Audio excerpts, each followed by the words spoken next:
میں نے انٹرمیڈیٹ مکمل کر لیا اور میں بیرون ملک جانا چاہتا ہوں لیکن گھر والے نہیں جانے دیتے، کیا میں ڈنکی لگا کے جا سکتا ہوں؟ نہیں، گھر والے نہیں جانے دیتے تو ڈنکی لگا کے کیسے جائیں گے؟ خرچہ تو اس پہ بھی ہوگا۔ مجھے اس سوال کی سمجھ نہیں ہے، یہ جس کا سوال ہے ذرا یہ بریف کرے، اس کا مطلب کیا ہے؟ ہاں تو مجھے ہاں تو پیسے تو دونوں طرف لگیں گے۔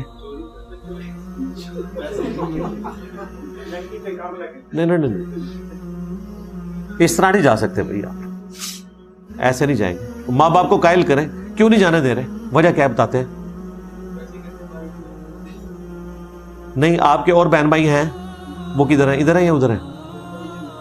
اچھا، تو نہیں جائیں گے آپ، جو وہ کہہ رہے ہیں اس کو فالو کریں، اچھے سوچ رہے ہوں گے آپ۔ اور اگر آپ سمجھتے ہیں کہ آپ کا مستقبل باہر ہے تو پھر انہیں علمی طریقے سے قائل کریں، ان کی مرضی کے بغیر یہ حرکت نہیں کر سکتے۔